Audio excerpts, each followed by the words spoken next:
வணக்கம். இந்து ஆலய பாதுகாப்பு இயக்கத்தின் மாநில அமைப்பு செயலாளர் கிருஷ்ணராஜ். இன்னைக்கு பழனியில இந்து ஆலய பாதுகாப்பு இயக்கத்தினுடைய மாநில பொதுக்குழுவானது காலையில 10 மணிக்கு ஆரம்பிக்கப்பட்டிருக்கு. இயக்கத்துல இன்னைக்கு ஒரு 15 விதமான தீர்மானங்கள் தமிழ்நாடு அரசுக்கும் அறநிலையத்துறைக்கும் நாங்க முன் வச்சிருக்கோம்.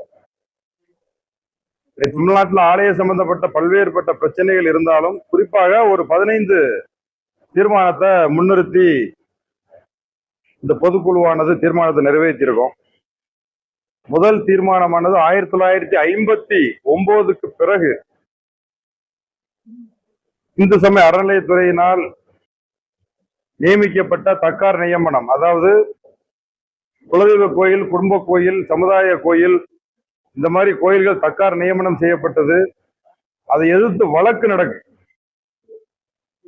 இந்த மாதிரி ஆலயங்கள்ல இருந்து தக்கார் நியமனத்தை உடனடியாக ரத்து செய்ய வேண்டும், இதை சட்ட மசோதாக தாக்கல் செய்ய வேண்டும் அப்படின்னு சொல்லி ஒரு தீர்மானமா வச்சிருக்கோம். இந்த அறநிலைத்துறை வசம் உள்ள தெய்வ திருமேனிகள் இன்னைக்கு பூட்டி வச்சிருக்காங்க, காட்சி பொருள் மாதிரி, எந்த விதமான வழிபாடும் இல்லாம. அதுக்கு நிரந்தரமாக பூஜையை நடத்தணும் அப்படின்னு சொல்லுவோம். இந்து சமய அறநிலையத்துறையினுடைய கடந்த கால செயல்பாடுகள் மக்களுக்கு இந்து சமய அறநிலையத்துறை என்ன செய்யறது அப்படிங்கிற விஷயம் தெரியாம இருக்குது. இந்த செயல்பாடுகளை வெள்ளை அறிக்கையாக இப்ப புதுசாக அமைஞ்சிருக்க அரசாங்கம் வெளியிடணும் அப்படின்னு சொல்லி நம்ம கோரிக்கை வச்சிருக்கோம். திருக்கோயிலினுடைய அறங்காவலர்கள், உதாரணத்துக்கு பழனி எடுத்துக்கிடுவோம். பழனியில மண்ணின் மைந்தர்கள் யாருமே இன்னைக்கு இந்த கோயில் அறங்காவலர் உறுப்பினர் கூட கிடையாது. திருப்பூருக்காரங்க, காங்கேயத்துக்காரங்க, ஒட்டஞ்சத்திரத்துல 1-2 பேர் இருக்காங்க. இந்த மாவட்டத்துல 2 பேர் தான் இருக்காங்க. இந்த ஊர்ல இந்த ஆலயத்தின் மேல பற்றுள்ள பெரிய தொழிலதிபர்கள் பூரா இந்த பழனியில இருக்காங்க. ஆனா இவங்க யாருமே இங்க அறங்காவலராக, அறங்காவலர் தலைவராக நியமனம் பண்ணல. தமிழ்நாடு முழுவதும் இதே சூழ்நிலை இருக்கு. அதனால இதை மாத்தணும் அப்படின்னு உள்ளூர் பிரமுகர்களே, இந்த ஆலயத்தின் மீது நம்பிக்கை உள்ள, இந்த ஆலயத்துக்கு உதவி செய்யக்கூடிய உள்ளூர் தொழிலதிபர்கள், முக்கிய பிரமுகர்கள், ஆலயத்தின் மீதும் ஆண்டவன் மீதும் நம்பிக்கை உள்ள நபர்களை அறங்காவலர் குழு தலைவராகவும் அறங்காவலராக நியமிக்க வேண்டும் அப்படின்னு சொல்லி இந்த பொதுக்குழு வலியுறுத்துகிறது. இன்னைக்கு தமிழ்நாடு முழுவதும் அறநிலையத்துறை உள்ள எப்போ கோயில்களை கூட எடுத்துச்சோ அப்ப எடுத்த சொத்துப்பட்டியல் படி 5.5 லட்சம் ஏக்கர். இன்னைக்கு எத்தனை லட்சம் ஏக்கர் இருக்கு அப்படின்னு கேட்டானா அவங்ககிட்ட சொத்து பதிவேடு இல்ல. 10 ஆண்டுகளுக்கு ஒரு முறை சொத்து பதிவேடு என்ன செய்யணும், மறுமதிப்பீடு செஞ்சு வரையறை செஞ்சு அதுக்கு அங்குள்ள செயலர்கள் கையொப்பம் விடணும். இன்னைக்கு இந்து சமய அறநிலையத்துல அந்த மாதிரி செஞ்சிருக்காங்க அப்படின்னா இல்ல. 30 ஆண்டு 25 ஆண்டுகளாக சொத்து பதிவேடு இன்னைக்கு மறுமதிப்பீடு செய்யப்படாமல் இருக்கிறது. 10 ஆண்டுக்கு ஒரு முறை மதிப்பீடு செய்ய வேண்டும் என்று நாம கேட்கிறோம். கோயில் நிலங்கள் இன்னைக்கு நிறைய வாடகைக்கு விட்டுருக்காங்க, குறைந்த மலிவான விலையில. இன்னைக்கு அரசு நிர்ணயிக்கப்பட்ட அந்த வழிகாட்டுதல் படி உள்ள வாடகை, அந்த தர வாடகை, கட்டட வாடகை, அதை வசூலிக்கணும், ஆலயத்தினுடைய வருமானத்தை கூட்டணும் அப்படின்னு சொல்லி நம்ம கோரிக்கை வச்சிருக்கோம். இன்னைக்கு நிறைய கோயில்கள் உள்ள பிரச்சனை என்ன அப்படின்னா, கோயில்களுக்கு உள்ள உள்துறை பணிகள் இருக்கு. அதாவது ஓதுவார்ல இருந்து துப்புரவு தொழிலாளர்கள், மெய்க்காவலர்கள், மாலை கட்டி, பரிச்சாரகர், ஓதுவர், இப்படி எண்ணற்ற பணிகள், உள்துறை பணிகள் கிட்டத்தட்ட ஒரு 16-20 வகையான பணிகள் இருக்கு. இன்னைக்கு அந்த பணிகள் நிரப்பப்படாம இருக்கிறதுனால இன்னைக்கு நிறைய கோயில்கள்ல பூஜையில இருந்து எல்லா விதமான பிரச்சனைகளுக்கு ஒரு முக்கிய காரணமே இந்த உள்துறை பணியாளர்கள் நிரப்பாததுதான். அதனால வெளிப்படை தன்மையுடன் தேர்வு செய்து, அதுல பரம்பரையா கூட சில பேர் இருப்பாங்க, அவங்கள கூட கடந்த அரசாங்கம் என்ன செஞ்சிருக்கு, அதை விட்டு நீக்கிட்டு சம்பந்தம் இல்லாத நபர்களை, உதாரணத்துக்கு ஒரு கோயில்ல நம்ம மடப்பள்ளி இருக்கும், அதுக்கு 10 தலைமுறை 15 தலைமுறை அதை வேலை செஞ்சுக்கிட்டு இருப்பாங்க, பூ கட்டிக்கிட்டு இருப்பாங்க. அவங்கள பூரா நீக்கிட்டு அவங்க வேண்டப்பட்டவங்கள அந்த மடப்பள்ளி இந்த மாதிரி இடத்துல கொண்டு வச்சிருக்காங்க. இதனால கோயிலுக்குள்ள ஏகப்பட்ட பிரச்சனைகளுக்கு இன்னைக்கு காரணம் வந்து உள்துறையில கோயிலுக்குள்ள பூஜை இல்ல, இதுதான் பிரச்சனை. ஓதுவார் பிரச்சனை எல்லாமே இருக்கு. இன்னைக்கு நிறைய சிவன் கோயில் கூட ஓதுவார்கள்லாம் இல்ல. அதனால இந்த காலி பணியிடங்களை தகுதியின் அடிப்படையில உடனடியாக நிரப்ப வேண்டும் அப்படிங்கிறது இந்து ஆலய பாதுகாப்பு கோரிக்கை வைக்கும். இன்னைக்கு தமிழ்நாடு முழுவதும் பல்வேறு விதமான திருக்குளங்கள், கோயில்கள் இது எல்லாமே இன்னைக்கு பராமரிப்பு இல்லாம கிடக்கு. அப்படி திருக்குளங்கள் இருந்தாலும் அசுத்தமா இருக்கு. ஒரு கோயில்ல வந்து தீர்த்தம் ரொம்ப முக்கியம். ஸ்தலவிருச்சம், தீர்த்தம், மூர்த்தி. இன்னைக்கு ஸ்தலவிருச்சம் எங்க இருக்கு? மூர்த்தி இருக்கு. ஆனா இன்னைக்கு தீர்த்த குளங்கள் இருக்கா? தெப்ப குளங்கள் இல்ல. உதாரணத்துக்கு இன்னைக்கு கோயம்புத்தூர்ல கோணியம்மன் கோயிலுக்கு எதிர்த்தாப்புல ஒரு பெரிய கார் பார்க்கிங் இருக்கு. பல ஆண்டுகளாக அந்த கார் பார்க்கிங் இடத்த, தெப்பக்குளம் இருந்த இடத்த கார் பார்க்கிங் ஆக்கி வச்சிருக்காங்க. இன்னைக்கு அந்த கோயிலுக்கு என்னது இல்ல, தீர்த்தம் இல்ல. அது இந்த கோட்டை சங்கமேஸ்வரர் கோயிலுக்கு எல்லாமே. இது முழுவதும் சுயநலத்துக்காக பல 1000 கோடி ரூபாய் போகக்கூடிய இடமா மாத்தி வச்சிருக்காங்க. அதுல ஒரு கோயில் இருந்தா மூர்த்தி, தலவிருச்சம், தீர்த்தம், இது 3 ரொம்ப முக்கியம். இன்னைக்கு அது இருக்கா அப்படின்னா இல்ல. அதனால இந்த திருக்குளங்கள், கோயில் உள்ள தெப்பக்குளம் இது எல்லாமே தூர்வார வேண்டும். அது எங்கெல்லாம் ஆக்கிரமிக்கப்பட்டிருக்கோ அந்த ஆக்கிரமிப்புற எடுத்து மீண்டும் அது திருக்குளங்களாக மாத்தணும் அப்படின்னு சொல்லி நம்ம கோரிக்கை வைக்கும். ரெண்டாவது, இன்னைக்கு திருக்கோயில்களை சுத்தி கோயில்கள் வந்து இன்னைக்கு வந்து கிரிவல பாதையா இருக்கலாம், மாட வீதிகள், ஆற்றங்கரை மண்டபங்கள். உதாரணத்தை நீங்க பழனியில் எடுத்துக்கோங்க. கிரிவல பாதையில் ஏதாவது கடைகள் இருக்கா? உள்ள இல்ல. மீனாட்சி அம்மன் கோயில்ல அந்த ஆவணி மூல வீதியில் இங்க எல்லாம் கடைகள் இருக்குதா? இல்ல. இன்னைக்கு திருநெல்வேலி நெல்லையப்பர் கோயிலா இருக்கலாம், தென்காசி காசி விஸ்வநாதர் கோயிலா இருக்கலாம், இன்னைக்கு சிறுவில்லிபுத்தூர் ஆண்டாள் கோயிலா இருக்கலாம். இன்னைக்கு கோயில்களுடைய மதில் சுவருக்கு கூட மறைக்கப்பட்டு சந்தக்கடைகள் இன்னைக்கு அதிகமா இருக்கு. இந்த சந்தக்கடைகளை கூட யாரு வச்சிருக்காங்க? தெய்வ நம்பிக்கை இல்லாதவங்க வச்சிருக்காங்க, மாற்று மதத்தினர் வச்சிருக்காங்க. வழிபாட்டுக்கு போகக்கூடியவங்களை வந்து தகுதி தராதரம் இல்லாம காழ்ப்புணர்ச்சியோட பேசக்கூடிய தன்மை, மதமாற்றம் செய்யக்கூடிய நபர்கள் முழுவதும் இன்னைக்கு அதுல கடைகள் வச்சிருக்காங்க. அதுல யாரா இருந்தாலும் கடைகள், சொந்த கடைகள் வைக்க கூடாது அப்படின்னு சொல்லி நம்ம சொல்லுவோம்.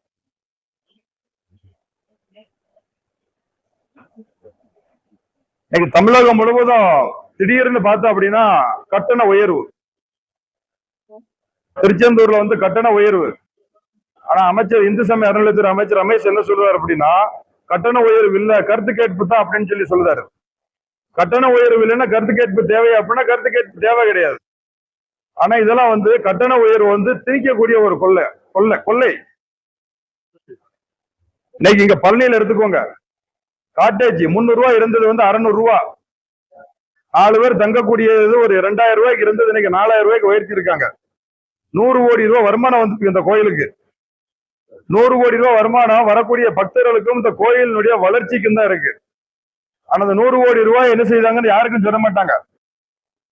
பக்தர்கள் பாத யாத்திரையா வராங்க, தங்குதாங்க, அவங்களுக்கு வந்து இலவசமா தங்கும் இடம், மலிவான விலையில வந்து அவங்களுக்கு தங்கும் விடுதி வந்து செஞ்சு கொடுக்க வேண்டியது வந்து இந்த கோயில் நிர்வாகத்தினுடைய பொறுப்பு.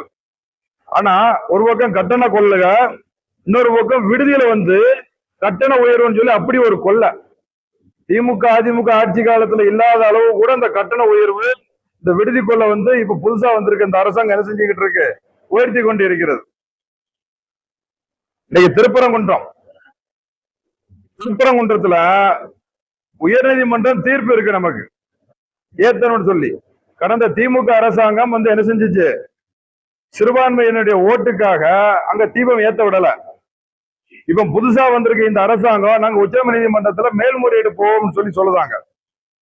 அப்போ இந்துக்கள் வந்து வஞ்சிக்கப்படக்கூடிய ஒரு சூழல்ல இந்துக்களுடைய வழிபாட்டு உரிமை, நம்பிக்கையை வந்து இந்த அரசாங்கம் நசுக்கிறது மாதிரி தெரியுது. அதனால உயர்நீதிமன்ற தீர்ப்பை வந்து மதிச்சு உச்ச நீதிமன்றம் அப்பீல் என்று செல்லாமல் இந்த ஆண்டு, வரக்கூடிய ஆண்டு கார்த்திகை தீபத்தன்று அங்கு தீபம் ஏற்ற வேண்டும் என்று இந்து ஆலய பாதுகாப்பு இயக்கம் வந்து கோரிக்கை வைக்கும்.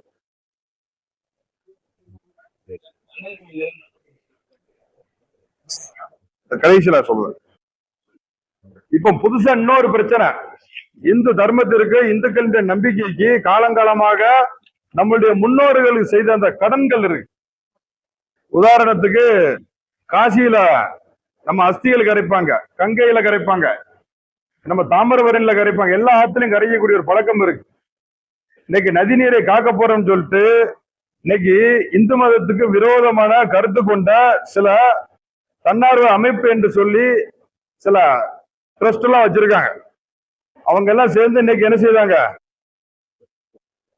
இந்த மாதிரி நதி நீர்களை இறந்தவர்களுடைய அந்த கலசத்தினுடைய அந்த சாம்பல்கள் கரைக்க கூடாது, எந்த விதமான பரிகாரங்களும் செய்யக்கூடாது அப்படின்னு சொல்லி இன்னைக்கு என்ன செஞ்சிருக்காங்க, ஒரு வழக்கு நீதிமன்றத்துல தொடுத்திருக்காங்க.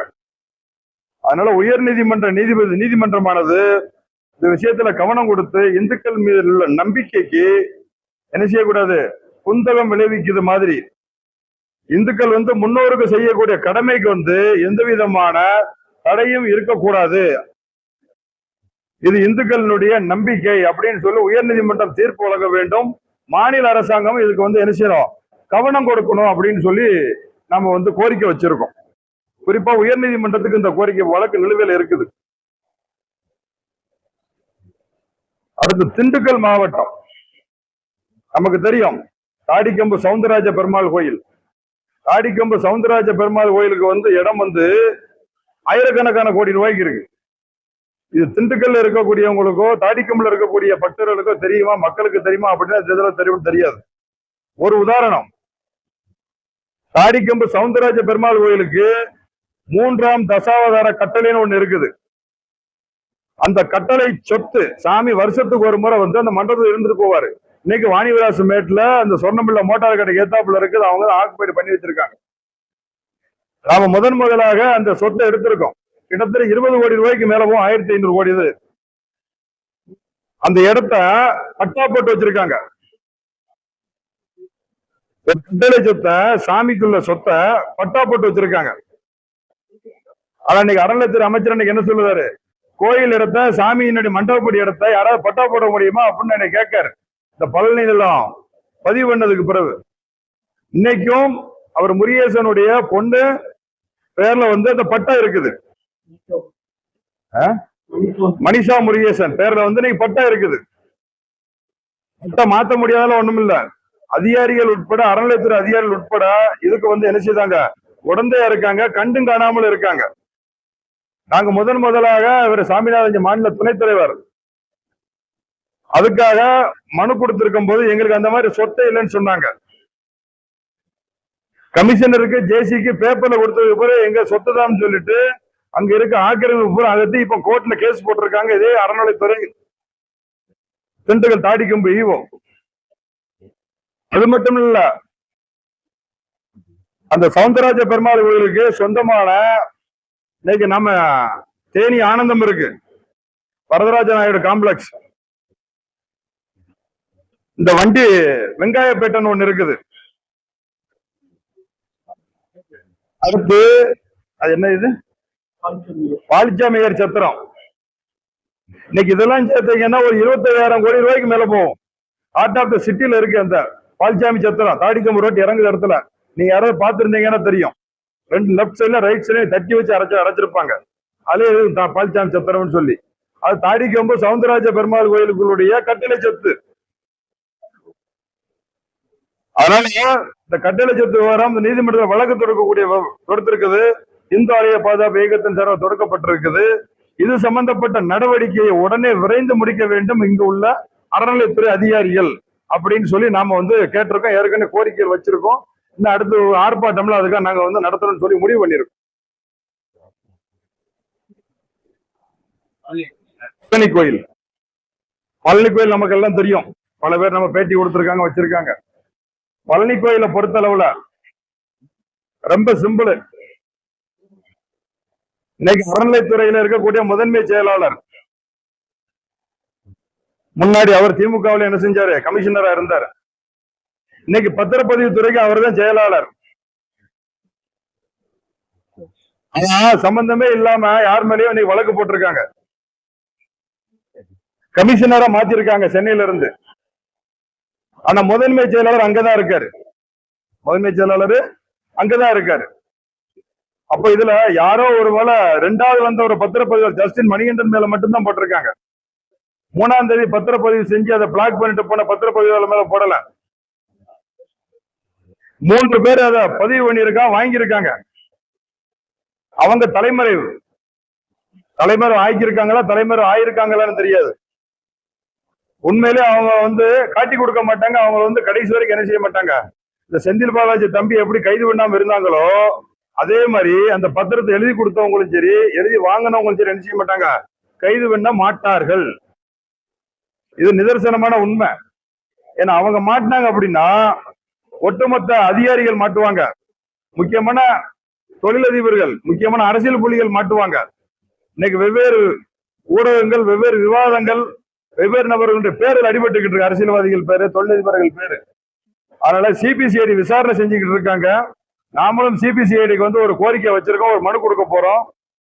நீதி விசாரணை நடத்த வேண்டும். இதுல யார் யாரெல்லாம் உடந்தை அறநிலைத்துறையில் இருக்காங்களோ, அரசு துறையில் இருக்காங்களோ, அரசியல்வாதிகள் இருக்காங்களோ அவங்கள முழுவதும் என்ன செய்யணும், வெட்ட வெளிச்சமாக வெளியில கொண்டு வர வேண்டும். அவங்க மீது நடவடிக்கை எடுக்க வேண்டும், வழக்கு தொடக்க வேண்டும் அப்படின்னு சொல்லி நம்மளுடைய கோரிக்கை வச்சிருக்கோம். இப்ப அடுத்து நாம நாளைக்கு மனு கொடுக்கவும் போறோம். நம்ம ரெண்டாவது நம்ம கடைசியா இப்போ இங்க பார்த்திருக்கோம், கரூர் வெண்ணமலை முருகன், ஒரு 5 பசுவேஸ்வரர் கோயில், இந்த மாதிரி ஒரு கோயில்கள் 3084 ஏக்கர் இடம், 3084 ஏக்கர் இடம். இது ஊழிய இனாம்னு பேரு. ஊழிய இனாம்ல உள்ள அந்த சொத்துக்கள் எந்த ஊழியத்துக்காக கொடுத்திருக்காங்களோ பரம்பரையாக அந்த ஊழியத்திற்காக அந்த ஊழியம் சேவை செஞ்சுக்கிட்டு இருந்தாங்க அப்படின்னா அந்த சொத்தை அனுபவித்துக் கொள்ளலாம். எப்பொழுது அந்த சேவையை நிறுத்திட்டு வேற ஒரு தொழிலுக்கு போகும்போது அவங்க பேர்ல இருக்க அந்த இடத்தை வித்துட்டு போனாங்களோ அப்பமே என்ன செய்யாது, செல்லாது. இடத்தை தான், அந்த 3084 ஏக்கர் இடத்தை தான் இன்னைக்கு என்ன செஞ்சிருக்காங்க, இவங்களுக்கு எல்லாம் பட்டா போட்டு கொடுக்கணும்னு சொல்லி அந்த தடையை என்ன செஞ்சிருக்காங்க, நீக்கிருக்காங்க. 2024 ஜட்ஜ்மெண்ட் ஸ்ரீமதி பசுபதீஸ்வரர் கோயிலுக்கு சொந்தமான இந்த இனாம் நிலத்தில் உள்ள சொத்துக்கு எந்த ஒரு தனிநபரோ யாரோ என்ன செய்யக்கூடாது, உரிமையை கொண்டாடக்கூடாது. இது ஊழிய இனாம் சொத்து, இந்த சொத்து பசுபதி ஈஸ்வரனுடைய கோயிலுக்கு சொந்தமானது அப்படின்னு நீதியரசர் ஸ்ரீமதியினுடைய அந்த பெஞ்சில தீர்ப்பு வழங்கப்பட்டிருக்கு 2024. அப்படி இருக்கும்போது அந்த சொத்தை எப்படி ஒட்டுமொத்த கோயிலினுடைய சொத்தை கொடுக்க முடியும்? இது கோயில் சொத்து இல்ல, இது இனாம் சொத்துன்னு சொல்லி ஹெச்ஆர்என்சி மினிஸ்டர் சொல்லுவாரு. ஆனா எந்த விதமான இனாம் சொத்து, மைனர் இனாம் சொத்தா ஊழிய இனாம் சொத்தான்னு கேட்டாருன்னா சொல்லல. எதுக்காகவோ அவசரப்பட்டு இனாம் சொத்துன்னு சொல்லிக்கிட்டு இருக்காரு. இது ஊழிய இனாம் சொத்து, இந்த 5 கோயில உள்ளதும். இன்னைக்கு ஹெச்ஆர்என்சி கமிஷனர் அப்ப இருந்தார் வினய், இங்க திண்டுக்கல் கலெக்டரா இருந்தாரு. அவரே என்ன செஞ்சிருக்காரு, கைப்பட லெட்டர் எழுதியிருக்காரு, 5 கோயிலுக்கு சொந்தமான இடம்னு சொல்லி லெட்டர் எழுதியிருக்காரு. அதுக்கு ஜிஓவே போட்டிருக்காரு, 5 கோயிலுக்கு சொந்தமான இடம்.